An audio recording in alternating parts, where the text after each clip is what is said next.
All morning. The recording is in progress. Welcome to the Unitarian Universalist Church of Delaware County. It is great to see all of you here and to have all of you who are online joining us. Let's everyone who's here give a good wave to right over where Marilyn Huff is standing. Say hi to the folks who are online. This is a special service today, our Blessing of the Animals service. I see quite a few dogs in the congregation this morning. I'm glad, Sharon, you brought a separate chair for your puppy. That's very kind of you. I don't see any slimy, scaly pets, but that's okay. We'll stick with the furry ones. I want to give a good morning to Joy Thiessen, our accompanist and musician today. Chrissy Bushyeager, our Director of Religious Education. I want to thank those who are running tech today. We have Don Sloat, Marilyn Huff, John Davies, and Will Emmons, and they also helped to set all this up this morning. And I also want to thank our hospitality team. We have Mary Donnelly, Jane Seeloss, Irene Friedrichs, and Janet Bowes. So thank you all for being here. It takes a village to offer our worship service. So if you are new to our community and you are online right now, we invite you to go to our website, and there's a link both in your program and on our church website where you can click on it and give us your information so you can be put on our mailing list so you know what's going on at the church. Because even though we're not inside our building, there is a lot happening that we want to make sure you're aware of. We also, for those who are online, will have breakout rooms at the end of the service for our coffee hour, our coffee and fellowship time, so that you can get to talk to some people in a smaller group. Chrissy, we have some other announcements, or did I cover everything?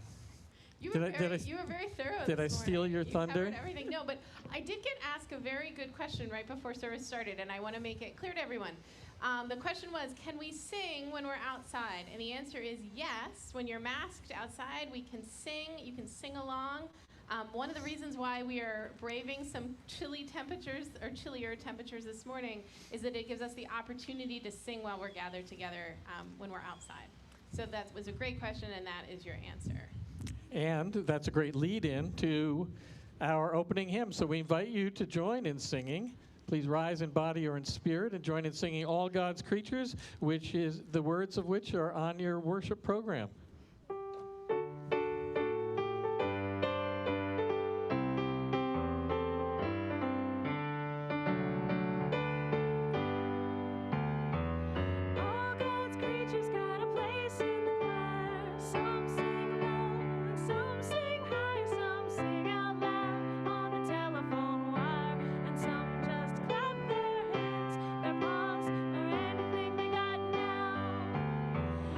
To the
please join me in reciting our covenant together.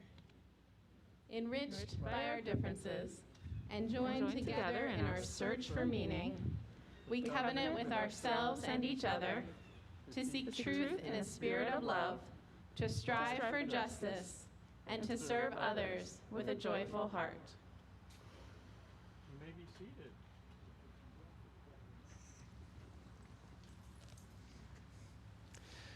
Our chalice lighting this morning is called The Calling of the Creatures by Ian Riddell. Come, hoof and trunk and tail and horn and paw and wing and claw. Come, bird and reptile, mammal born, all full of nature's law. Bring bark and crow and ribbit too, and silent stare and hiss. Bring purr and trill and warble too, and voice no ear can miss. We gather here each life and all to celebrate and sing, to honor creature large and small. 'Tis holiness we bring.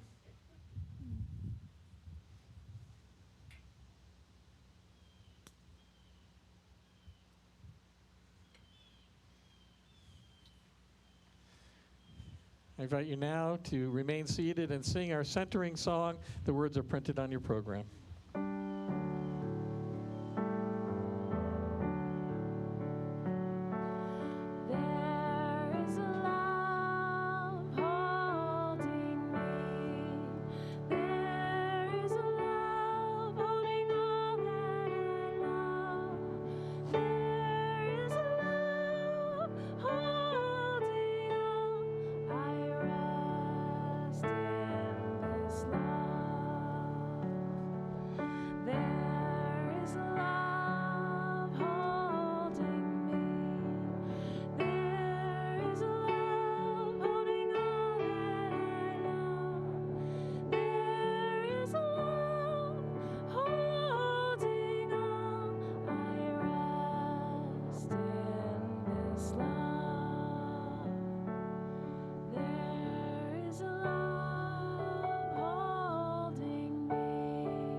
The poet Billy Collins, ooh, that's loud.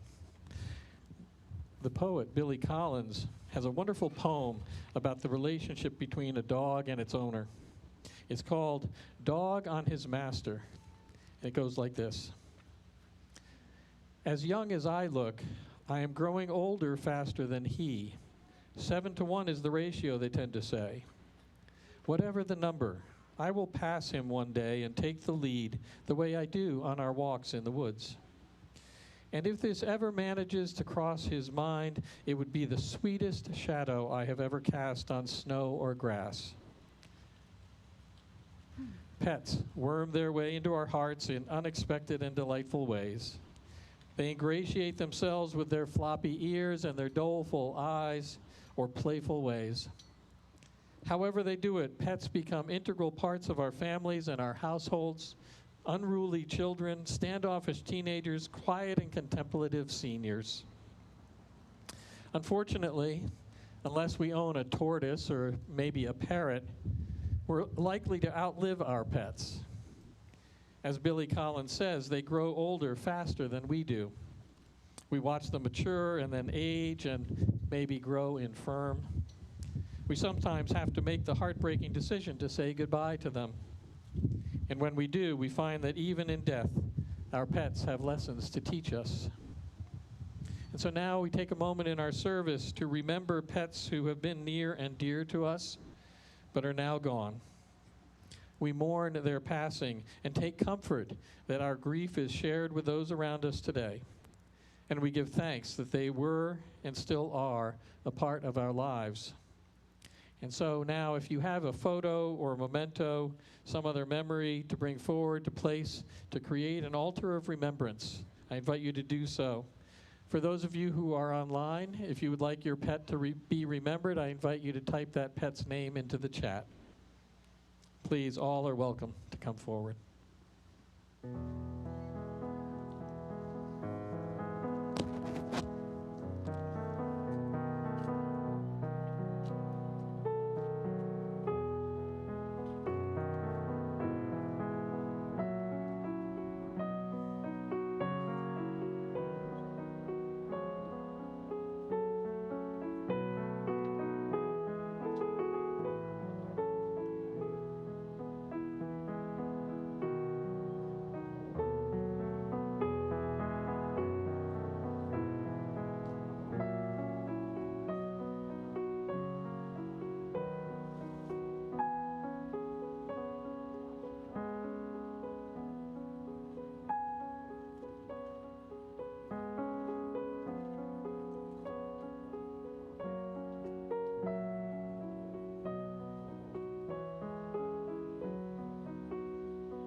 In addition to the pets that have been memorialized here in the circle, I just want to offer the names of these pets who are remembered on our online folks.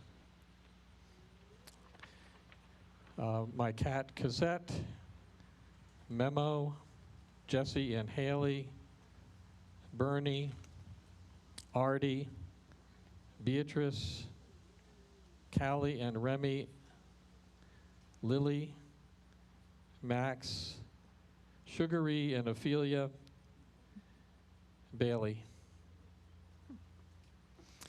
Please join me now in a time of prayer.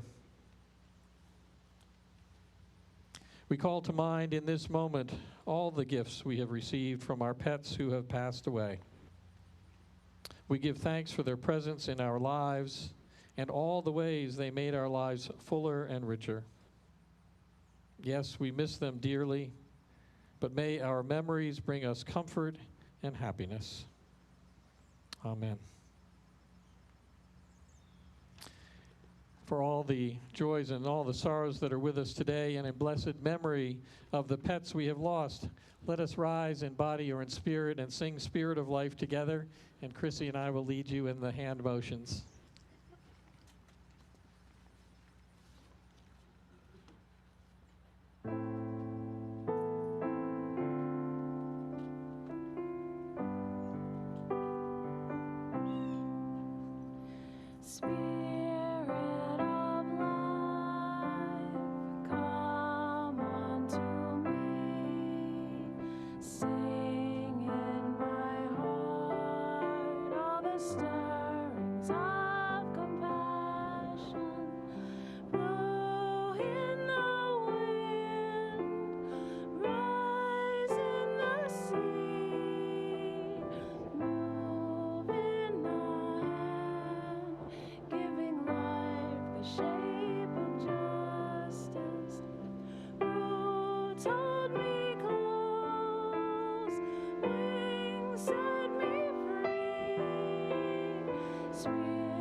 You may be seated.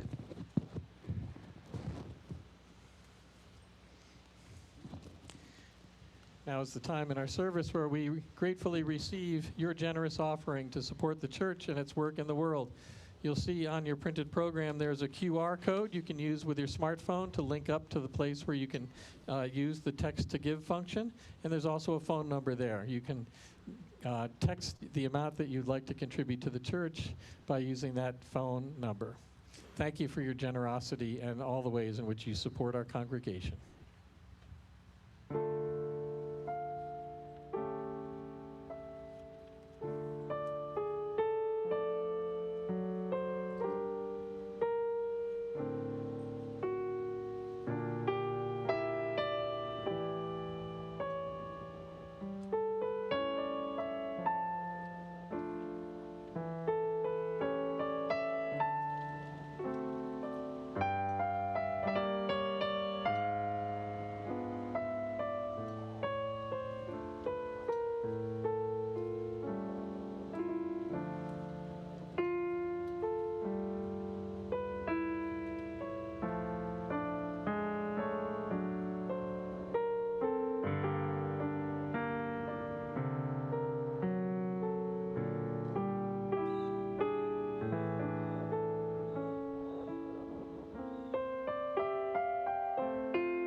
Good morning.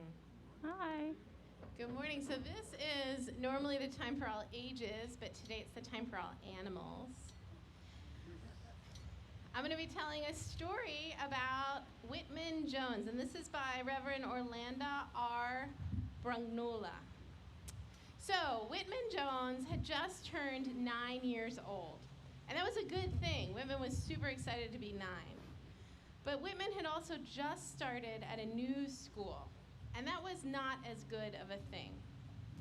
Whitman, in his old school, had lots of friends. They'd been together since they were little, and it was wonderful. He loved his old school.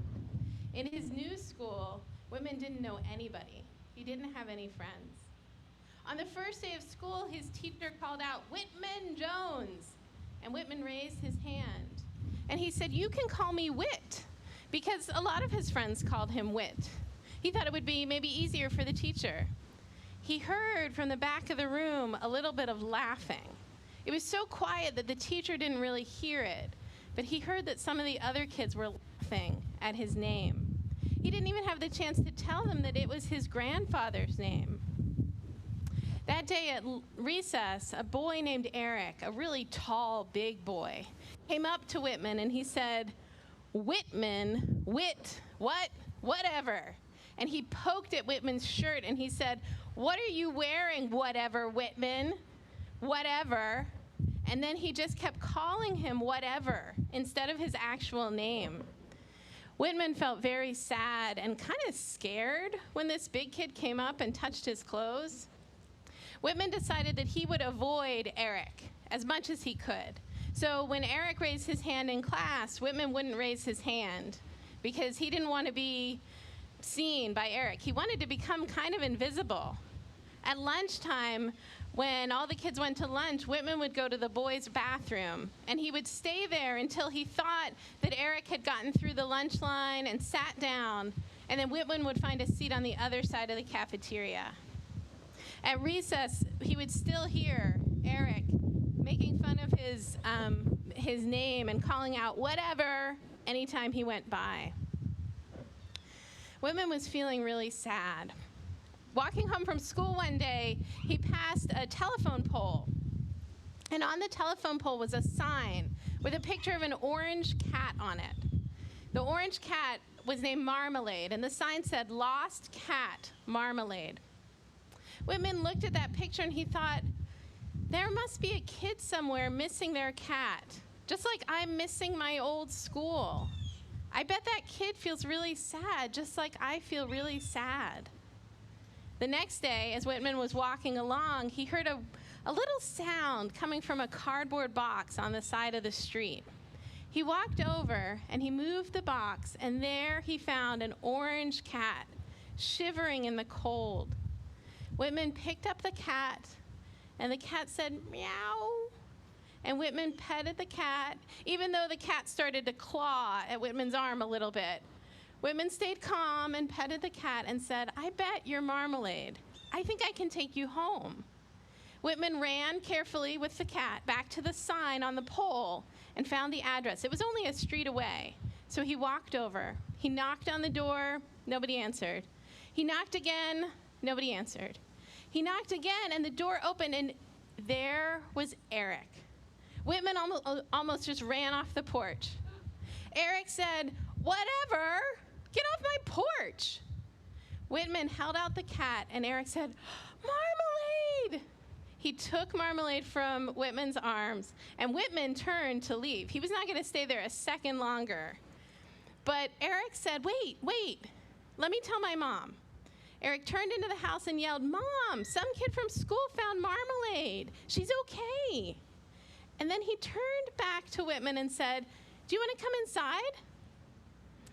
Whitman wasn't sure, but he said okay. He walked inside, and Eric invited him to come and sit down. His mom had just finished baking some chocolate chip cookies. The boys sat down at the table. Eric poured some milk for Whitman, some milk for himself, some milk for Marmalade in a little dish. And they sat and ate cookies together for a little while. Eric told Whitman that last year he had been sick almost the whole year. He had missed so much school, there were days he couldn't even leave his bedroom. His grandma had got Marmalade for him, and the cat would lay on his chest on those days when he felt so sick he couldn't get out of bed, and just purr and make him feel so much better. That story helped Whitman understand Eric a little bit better. And Whitman said, that sounds really hard. Are you feeling better now? And Eric said, I'm feeling mostly better. And then Eric looked at his feet, and he said, I'm sorry I made fun of your name. That was a mean thing to do. Whitman could tell that Eric was really serious about this apology. So Whitman said, whatever. And Eric could tell that joke was a way of Whitman giving him a little gift. He brought back the cat, and he gave him a little gift of friendship. The two boys finished eating their cookies. They finished their milk, and Marmalade had more milk, but not more cookies, or any cookies at all. Thank you for listening to my story today. All right, we're going to have a song called Man Gave Names to All the Animals. It's a Bob Dylan song, and you can sing along on the chorus with me. The words are the title. I know it's not on your sheet, sorry, but you'll catch on for sure. It's the title, Man Gave Names to All the Animals in the beginning, in the beginning.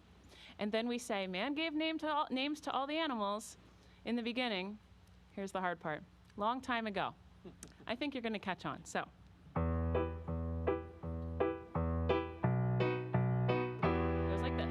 Man gave names to all the animals in the beginning, in the beginning.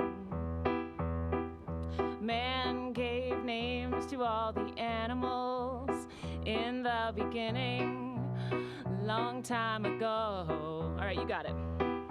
He saw an animal that liked to growl, big furry paws, and he liked to howl. Great big furry back and furry hair.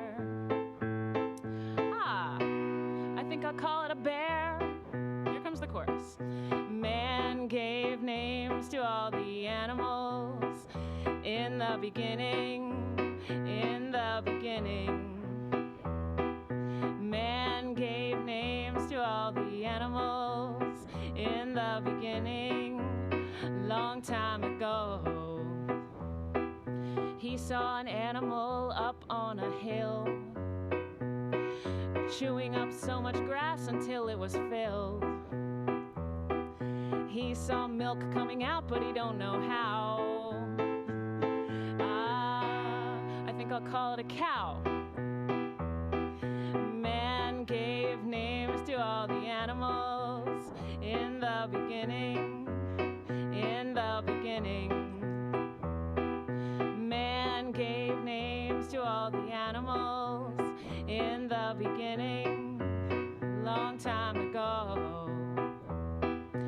he saw an animal leaving a muddy trail.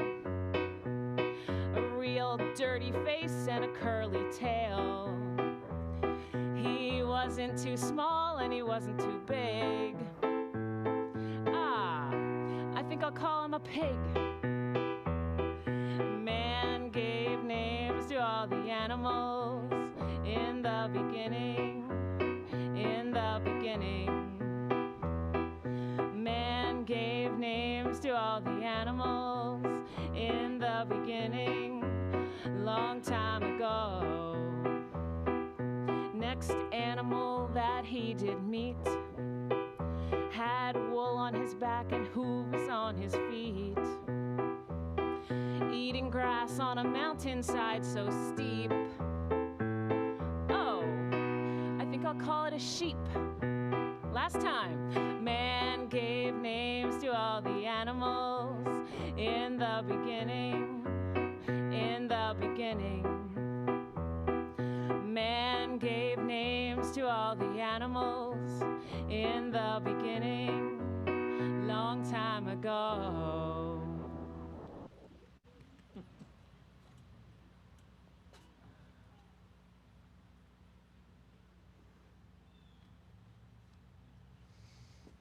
Nobel laureate Bob Dylan for that song.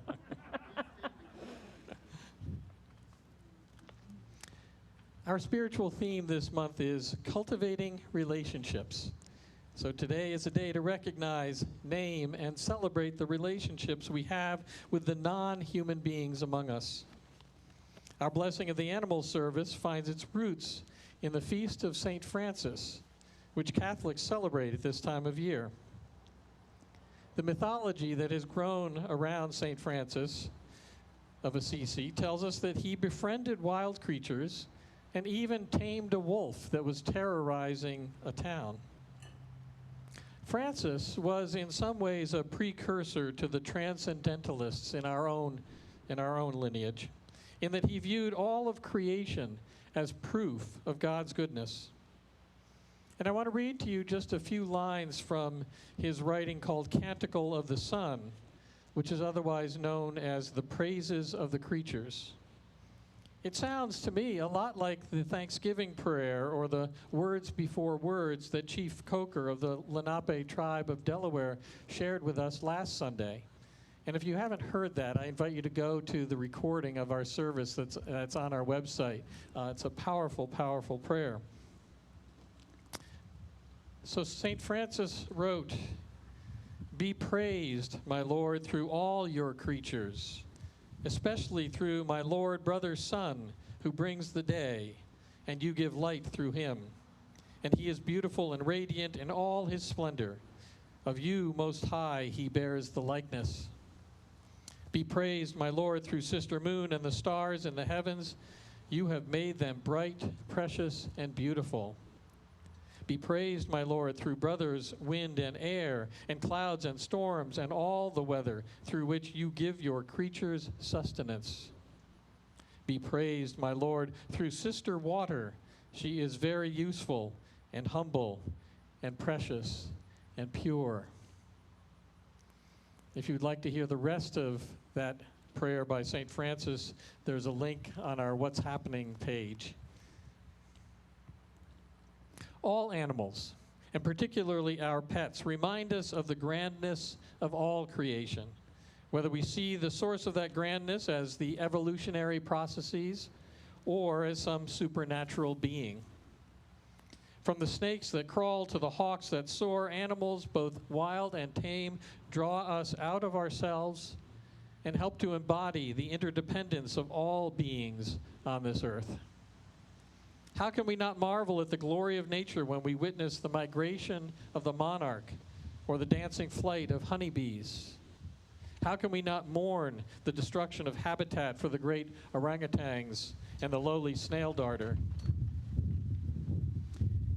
Just a few weeks ago, the U.S. Fish and Wildlife Service moved 23 species from the endangered list. Thank you, Donald. From the endangered list to the list of extinct animals, including the ivory-billed woodpecker, the third largest woodpecker in the world, whose nickname was the Lord God bird. As human beings, we go to great lengths to isolate ourselves from the natural world. We protect ourselves from the elements with high-tech clothing and with climate-controlled buildings. But just because we can insulate ourselves from the weather doesn't mean that our relationships are any less intricate or vital. We are treated to reminders of those relationships when we drive into the parking lot here at church and encounter a herd of deer grazing on the grass. And I've got a large and pesky groundhog that lives under my garden shed that reminds me who's really boss of our little plot of land. Our relationships with the creatures of the world, be they ordinary or exotic pets that we keep in our homes or wild animals that we observe from a distance, are a source of wonder, pleasure, joy, and awe. That's a pretty good combination, if you ask me, and I would call that holiness. There is a sacred aspect to the simplest relationship between us and our pets. The reciprocal relationship of their dependency on us and our responsibility for them. That relationship is sacred. We contribute to their well-being as they contribute to ours. Just watching some fish swimming in a tank has proven to measurably lower one's blood pressure, just as sitting on the couch and petting a cat or a dog.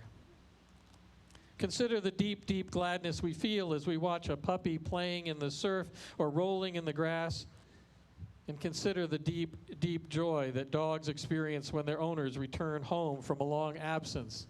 That mutuality is so apparent in our love for our pets and their love for us. There is no doubt that all the animals of the world, including the pets that we keep close by, enrich our lives. And perhaps the greatest gift they offer us is that they teach us how to love.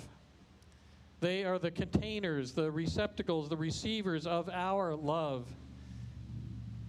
And they give it back in full measure to us. What greater gift could we ever ask for?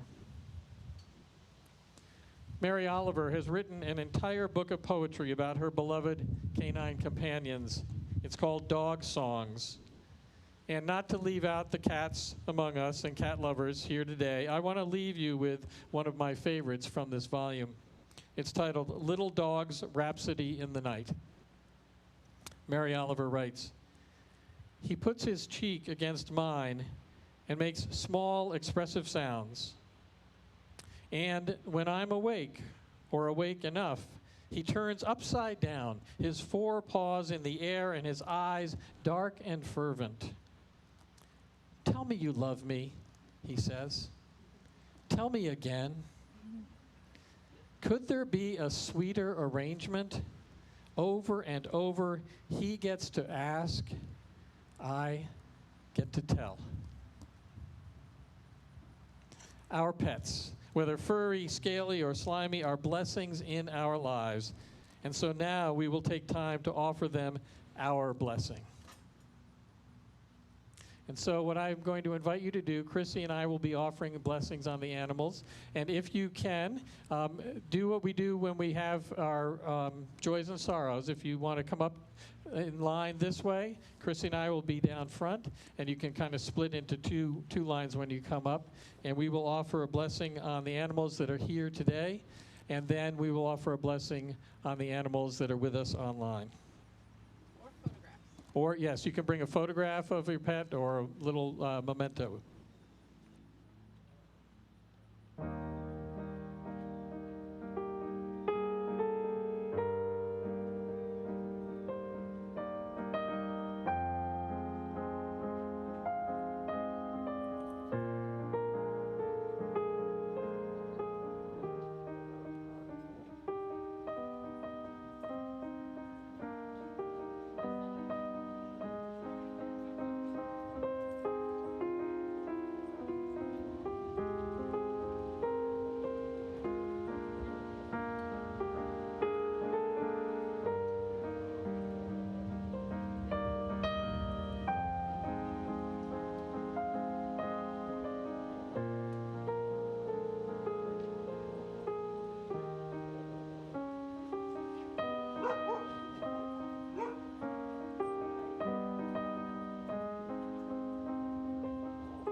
Aw.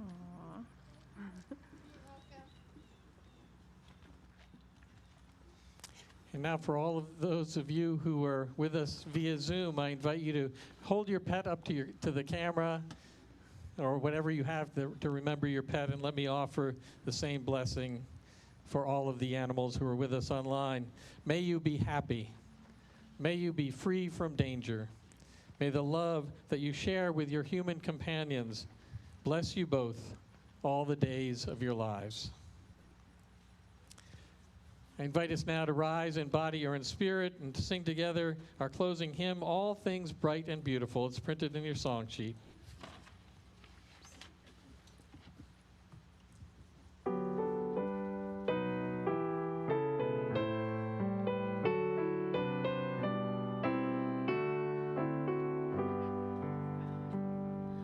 All things bright and beautiful, all creatures great and small, all things wise and wonderful, in love God made them all. Each little flower that opens, each little bird that sings, who made their glowing colors, who made their tiny wings. All things bright and beautiful, all creatures great and small, all things wise and wonderful, in love God made them all.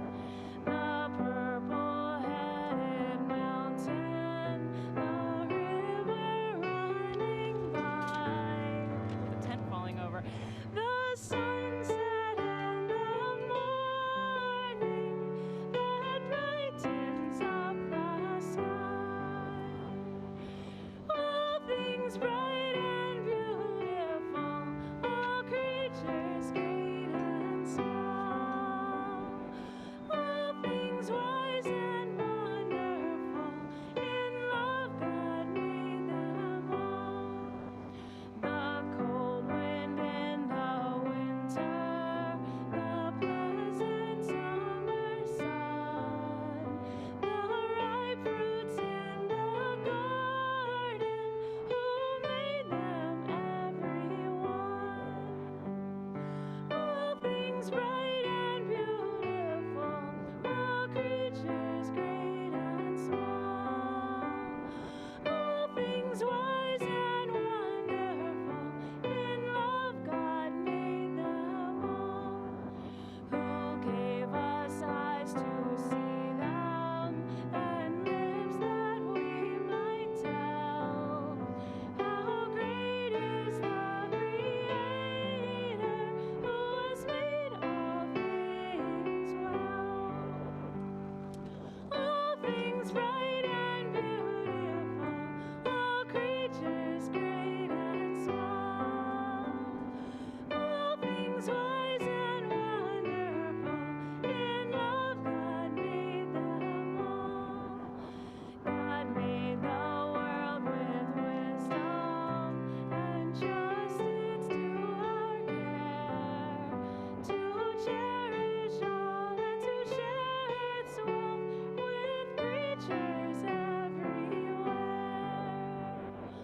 All things bright and beautiful, all creatures great and small, all things wise and wonderful, in love God made them all.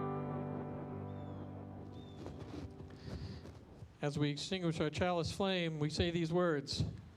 Although we now extinguish our chalice flame, may we hold its warmth in our hearts in all the days ahead. Thank you, Joy, for the gift of your music today. Thank you, Chrissy, for sharing the leadership of worship. Thank you to our tech team who helped to bring this service to everyone online. That's Don, Marilyn, John Davies, Will Emmons. Thank you to our hospitality team as well again this morning, Jane Seeloss, Mary Donnelly, Irene Friedrichs, and Janet Bowes. We thank you for being here. And now we are going to unmute our people online. Let's, Marilyn, can you show the congregation to the people online? And let's all wave to the people online over where Marilyn is. Say, it's been great to be with you today. We hope to see you sometime soon. And now, if we unmute everyone online, we are going to say our benediction together. We cannot yet hold hands, but we raise our hands up and say these words. For those who come, Seeking God, May God go with you. for those who come embracing life, may life richer than your affection. And for those who come to seek a path, may a way be found, and the courage to take it step by step. Blessed be. Blessed be. thank you, everyone.